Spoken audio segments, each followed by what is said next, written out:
Kukesha ni kukaa katika hali unayojua ya kwamba jambo linaweza kutokea wakati wote. Kama hauna neno hili la nuru ya Mungu, kama huna neno hili ambalo limekutia nuru katika mawazo jinsi ya kuenenda, utatembea gizani. Kesha kwa ushujaa, kwa sababu kila ambacho tunaamini ni kweli na ni hakika, kama vile Biblia inavyotuambia kwamba ahadi za Mungu ni kweli na ni amina. Hujambo mpendwa na karibu kabisa, ni kipindi cha Yesu Yuaja.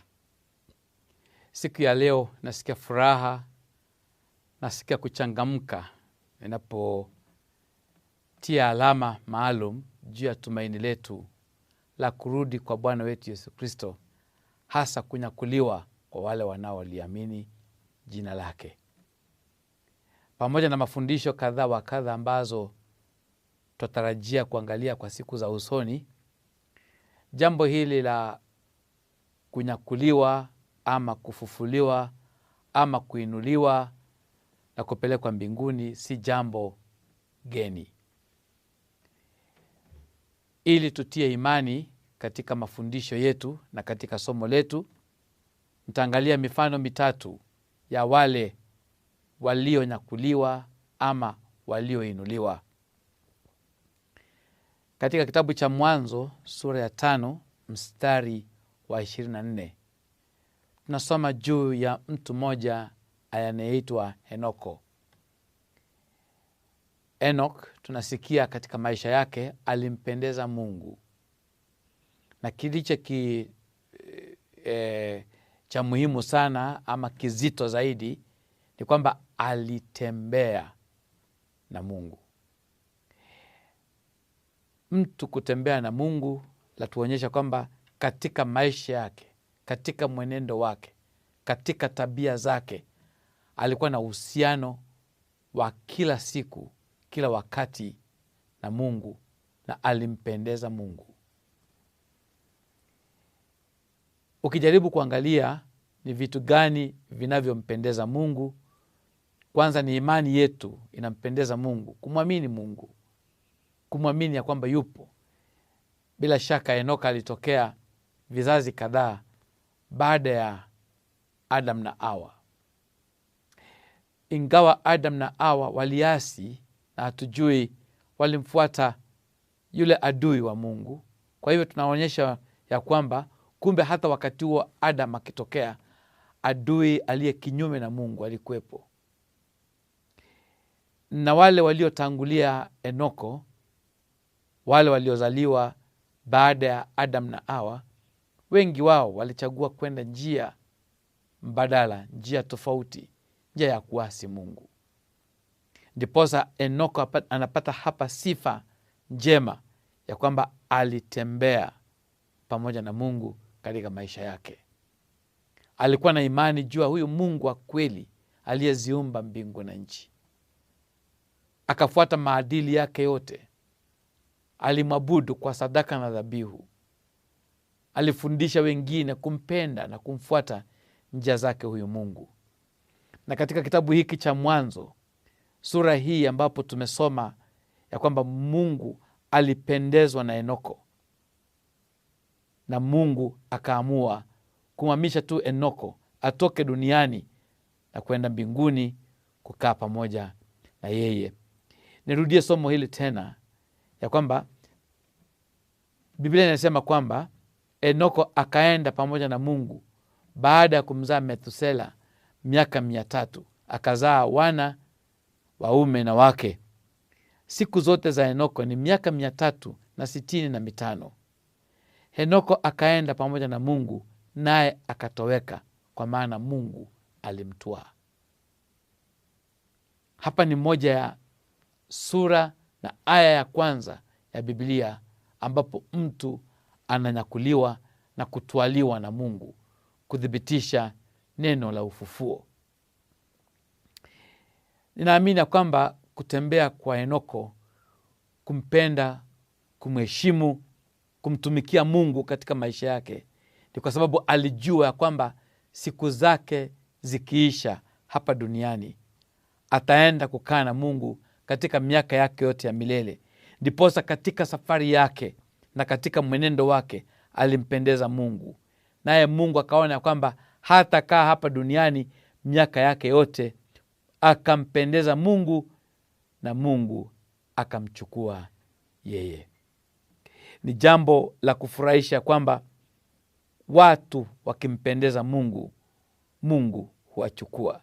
Je, ni kitu gani ambacho ungependa katika maisha yako kuliko hii ya kwamba Mungu mwenyewe apendezwe nawe, na akipendezwa nawe Mungu atakuchukua ukae na yeye. Enoko akawa mtu aliyempendeza Mungu, akachukuliwa na Mungu, na hakukuwepo kwa sababu Mungu alimtwaa. Mtu wa pili tunayesoma hadithi pia ya kupendeza ni nabii Eliya. Ingawa Yakobo anatuambia kwamba Eliya alikuwa mwanadamu mwenye tabia kama sisi, lakini nikikukubaliana na Yakobo ya kwamba Eliya alikuwa mwanadamu mwenye tabia kama sisi, najaribu kupima maisha ya Eliya na ishara zake 7 alizozitenda,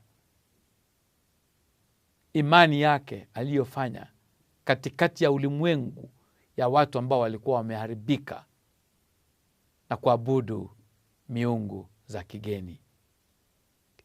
Eliya alitokea wakati ambapo Ahab mfalme akawa ameoa mwanamke kutoka nchi za mataifa. Huyu mwanamke alipofika katika taifa la watu wa Mungu, akaleta miungu ya Wasidoni, akaleta Baal na Ashtoreti, ambayo ni miungu kinyume kabisa ya ibada ya yule adui wa Mungu. Na ibada hii ikaletwa katika mahali pa juu. Kwanza ni mfalme amepokea hii. Ukiangalia kwa makini, madhabahu ya Mungu yakabomolewa. Manabii wa kweli wa Mungu waliokuwepo wakati huo wakawindwa na kauawa, mpaka ikabidi wafichane ili wasipatikane. Yezebeli angepata nabii wa Mungu wa kweli, angemua, angemwangamiza. Hata Eliya ilimbidi afichane mara ngapi, ilimbidi atoroke mara ngapi, kuonyesha kwamba alikuwa mwanadamu kama sisi. Lakini pamoja na mazingira yaliyokuwa magumu na mazito, pamoja na hali ya namna ya watu wengi waliokuwa wanaabudu miungu na sanamu, pamoja na maovu yaliyomchukiza Mungu, panatokea mtu mmoja anayeomba kwa bidii na kutafuta uso wa Mungu kwa bidii. Na hapa ndipo furaha yetu ya kwamba kumbe hata katikati ya maovu na machungu na mabaya na ulimwengu uliojaa giza na ibada mbaya, haijalishi hata kama katika ulimwengu wa demokrasia watu wote wamepinduka na kugeuka na kumwacha Mungu wa kweli, iwapo mtu mmoja anajitokeza na kutafuta uso wa Mungu, Mungu huonekana na kumtumia huyu mtu mmoja tu. Mungu akaamua kufanya kazi na Eliya kwa njia ya ajabu. Anajitokeza na anafunga mvua miaka 3 na miezi 6. Alafu Mungu anamlisha akitumia kunguru. Baadaye Mungu anamtumia kumlisha mwanamke mjane katika mji wa Sarepta mpaka mvua iliponyesha, kwa kuongeza kibaba cha unga na mafuta na wakala katika nchi ya kigeni. Mungu akamtokea kwa njia ya ajabu. Ni mtumishi huyu ambaye Yakobo anasema ana umbo kama sisi.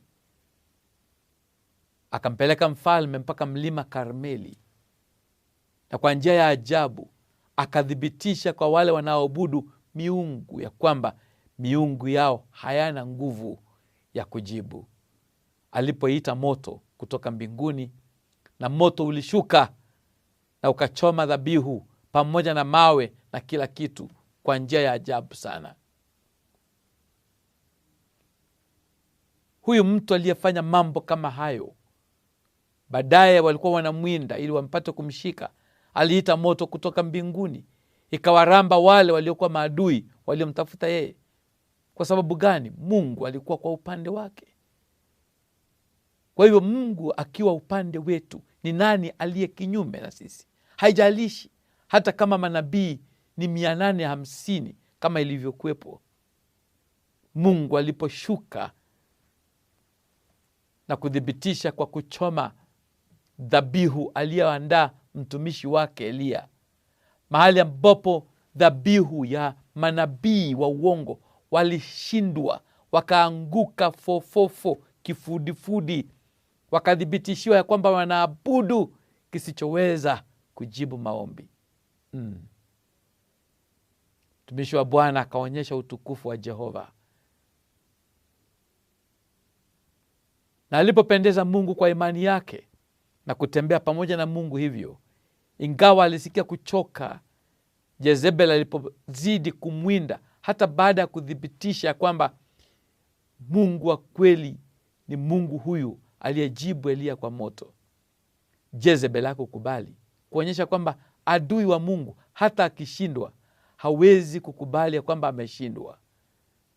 Atangojea tu mpaka siku ile atakapotupwa katika ziwa la moto lililoandaliwa kwake yeye na malaika zake na wale wanaomfuata yeye. Basi hapo ndipo itakapokuwa mwisho. Ameshashindwa tayari kwa kazi ya Yesu Kristo. Kwa hivyo Eliya alijua sisi ni zaidi ya washindi. Hata hivyo alipoona kwamba kumbe hawa watu hawataki kuongoka, hawataki kutubu, hawataki kuamini, hawataki kukubali, aliudhika ndani ya moyo. Alikimbia, akatoroka, kaenda chini ya mretemu.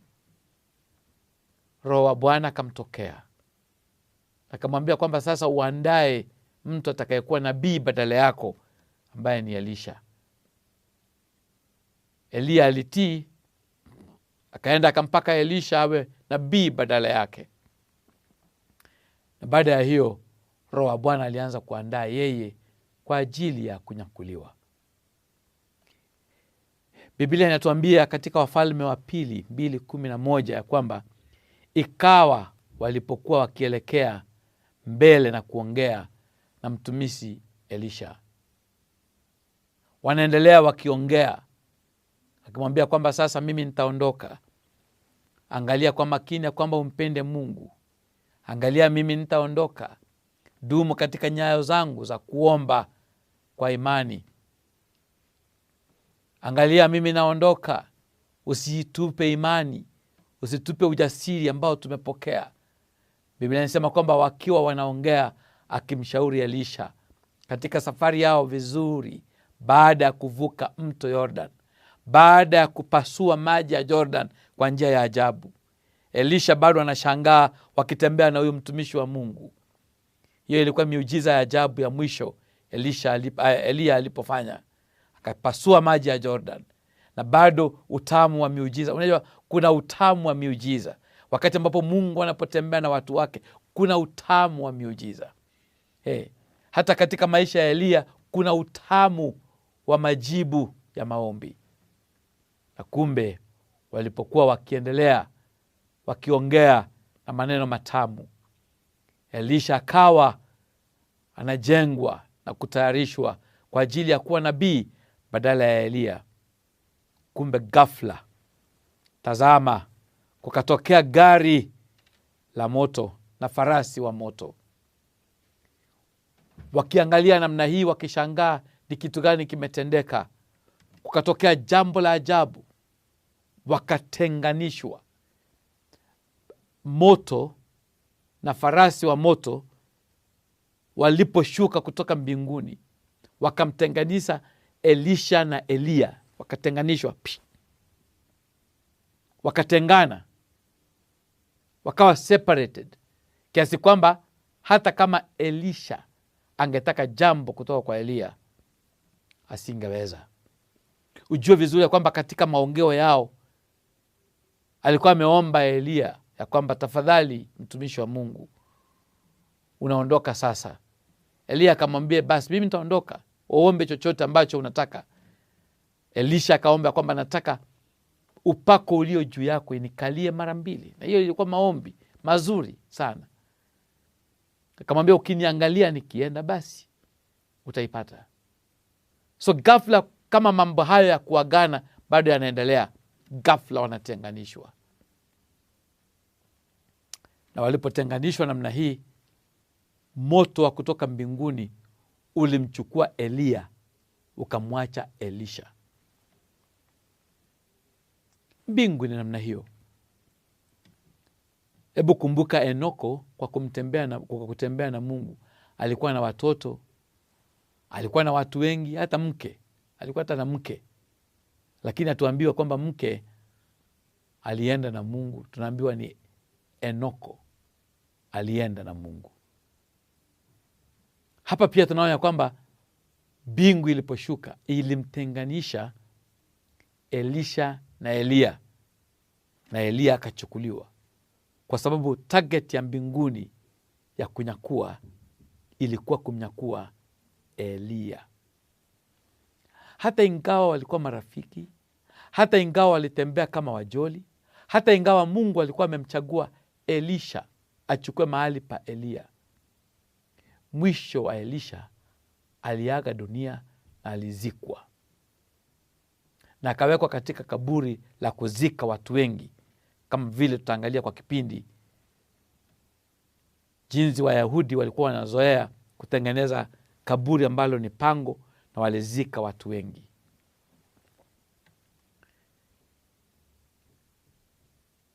Eliya akachukuliwa akaenda mbinguni.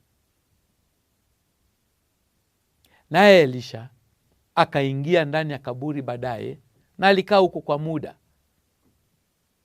Baada ya miaka kadhaa, mtu mwingine wa ukoo wake akafa. Walipoenda kumzika katika kaburi lile walilokuwa wamemzika Elisha, maiti waliokuwa wakipeleka ilipoguza mwili wa Elisha, kumbe alifufuka. Nguvu ya ufufuo. Ni ajabu kwamba kumbe kuna nguvu ya ufufuo kwa wale wanaotembea na Mungu. Ni siri kubwa ningependa uangalia hapa.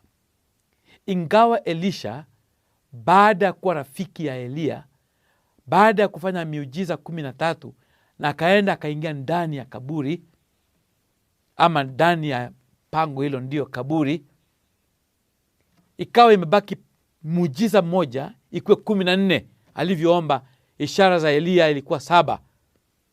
So ya 14 ilikuwa kwamba Elisha baada ya kufa alikuwa na nguvu ya ufufuo, kuonyesha kwamba kumbe wanaomwamini Mungu wana nguvu ya ufufuo.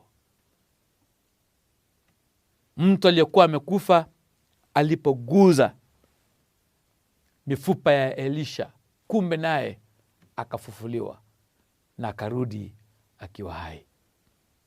Mungu ni waajabu sana. Katika hadithi hizo kumbe tunaona kwamba Mungu anaweza kuleta kilichokuwa kimekufa akakirudisha kuwa hai. Mungu ni Mungu wa ufufuo, kwa sababu yeye ndiye Mungu wa uzima na pumzi ya mtu haipotei. Ndiposa hata Elisha baada ya kwenda kaburini aliweza kumfufua mtu aliyekuwa amekufa. Tukikuja katika Agano Jipya, tunakutana pia na mtu mmoja katika huduma ya Yesu Kristo, jina lake Lazaro. Lazaro hadithi yake inapatikana katika Yohana sura ya 11.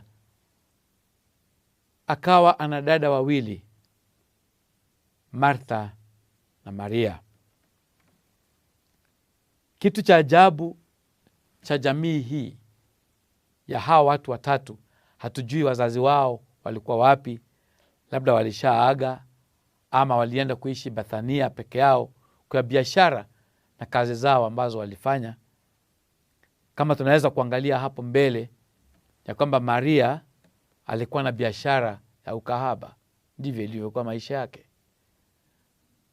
Martha na Lazaro hatujui walifanya nini, ila tunajua kwamba jamii hii walijuana na Yesu, na Yesu aliwatembelea mara kadhaa.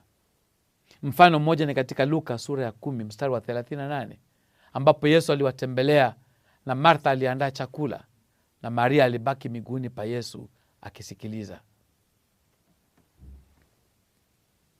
Tunaona namna ambapo Mungu ama Yesu alibadilisha maisha ya Maria, labda baada ya kusikia mafundisho ya Yesu na kuguzwa na nguvu ya Yesu.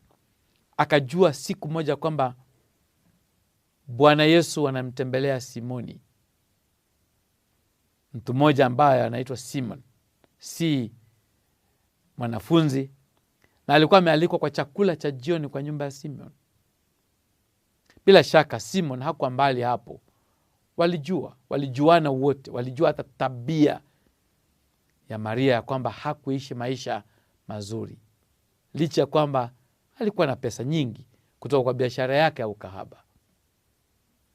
Katika Mathayo 26 kuanzia 6 kuelekea 8 ni sura zile za mwisho kuelekea kukamatwa kwa Bwana wetu Yesu Kristo.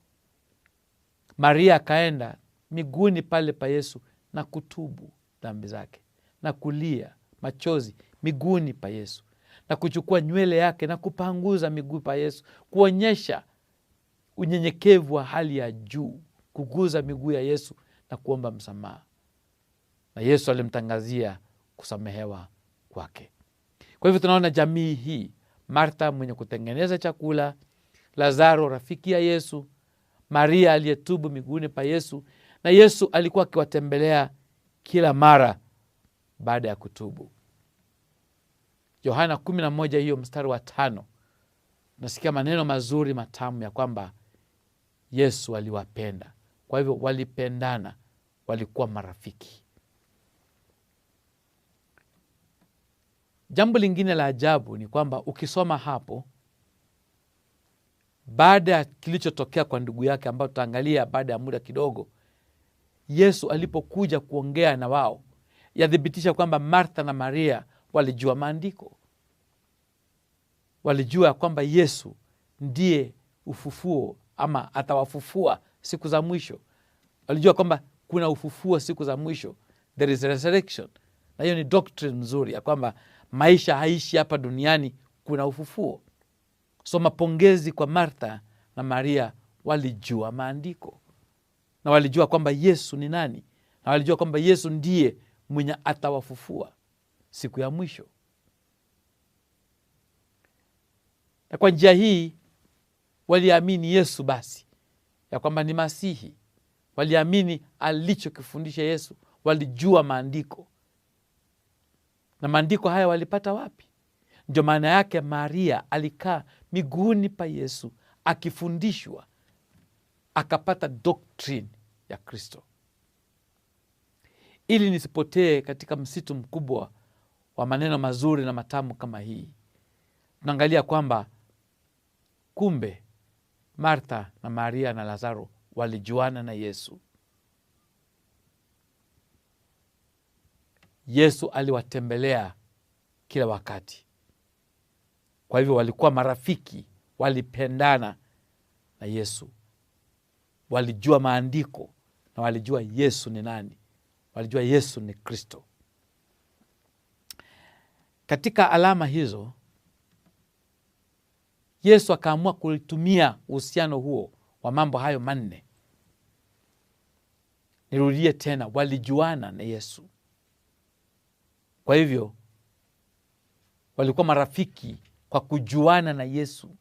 Pili, Yesu aliwatembelea kila wakati. 3, Maria alitubu dhambi zake. Kwa hivyo ninaamini hata Lazaro na hata Martha walitembelea katika maisha ya toba. Ndiposa dada yao aliyekuwa na tabia mbaya aliweza kutubu. Na alama ya 4, walipendana na Yesu. So Yesu akatumia nafasi moja, Lazaro akawa mgonjwa, na wakatumana ripoti ya kwamba yule unayempenda ni mgonjwa, na Yesu bado alichelewa kwa makusudio. Makusudio yalikuwa gani? Wakangojea mpaka Lazaro alipokufa na akawekwa kaburini, na wakaweka lile jiwe kama vile ilivyokuwa katika nyakati za zamani na nabii Elisha. Alafu Yesu alifika pale, na katika mazungumzo na majadiliano yalikuwa makali sana. Jambo la kwanza, walimlaumu Yesu, mbona ulichelewa kuja? Ungelikuja hapo awali, rafiki yako kaka yetu asingelikufa. Yesu akasema kwamba haijalishi, ningeweza kuja akiwa hai, na hata saa hii nikija kama amelala, kama amekufa, haina tofauti. Ndio maana wakati mwingi Yesu haguzwi na kifo cha mwenye haki. Akiwa hai, akiwa amelala, kwa Yesu ni sawa, kwa sababu wako na Yesu. Kwa hivyo Yesu hakushtuka, wala Yesu hakuomboleza, wala Yesu hakugutuka. Alijua chenye anafanya. Akawatembelea licha ya lawama zao. Yesu akaanza statement moja kwa moja, akasema, Martha, mimi ndimi ufufuo na uzima. Aniaminiaye mimi, anayenijua mimi, anayetembea na mimi, aniaminiaye mimi, ajapo kufa hataishi. Martha akajibu akasema kwamba labda si sasa, labda baadaye. But Yesu alikuwa amesema maneno haya ya muhimu, mimi ndimi ufufuo na uzima. Baada ya hiyo wakaenda kaburini, na Yesu akasema, liondoeni jiwe. Labda sura nzuri wakati Yesu atakapokuja kulinyakua kanisa lake.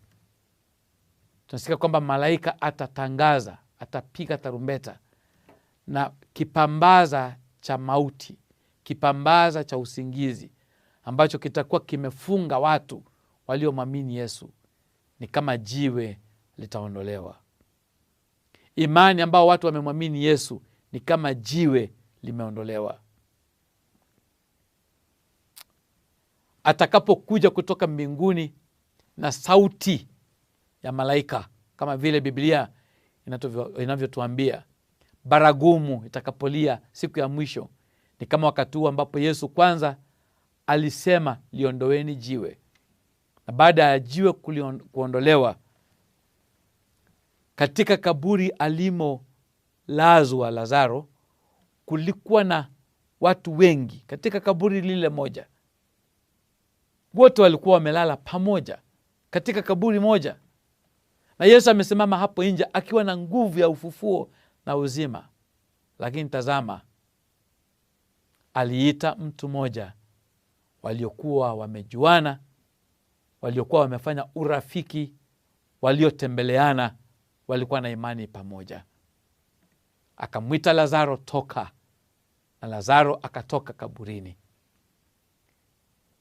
Wapendwa mnaonisikiliza leo kwa kipindi hiki kilicho kizuri, hapo awali kabla ya Yesu kuja kulitokea ufufuo. Yesu akamfufua Lazaro kuthibitisha kwamba yeye ndiye ufufuo na uzima. Ametupatia hata na sisi tumaini ya kwamba tunapojuana na yeye. Wale waliolala pamoja na Lazaro hawakujuana na Yesu, kwa hivyo Yesu hakuwa na shughuli nao. Akamfufua yule waliojuana pamoja, waliopendana, waliotembea pamoja. Enoka walipotembea na Mungu, Mungu alimtwaa. Eliya alipompendeza Mungu, Mungu alimtwaa. Lazaro alipokuwa rafiki ya Yesu, Yesu alimfufua. Ukimwamini Yesu, ukitembea pamoja na yeye, ukiliamini neno lake, parapanda itakapolia siku ya mwisho, baragumu ya yule malaika mkuu atakapokuja na kutangaza, kumbe kama vile Lazaro alivyotoka kaburini, hata na sisi tutanyakuliwa na kuinuliwa na kukaa na Bwana milele. Kumbuka, ni wale wanaojuana na Bwana, Ni tumaini langu ya kwamba hata na wewe unajuana na Bwana. Ndilo tumaini, ndilo imani, ndilo tarajio, ndilo nguzo ya kunyakuliwa Yesu atakaporudi. Baba, katika jina la Yesu, kwa ujumbe huu, tunajua kwamba siku moja, kwa wakati ambapo sisi hatuijui, bali katika kalenda yako na kwa muda wako wewe unaijua, utakuja kuwachukua wanaokuamini.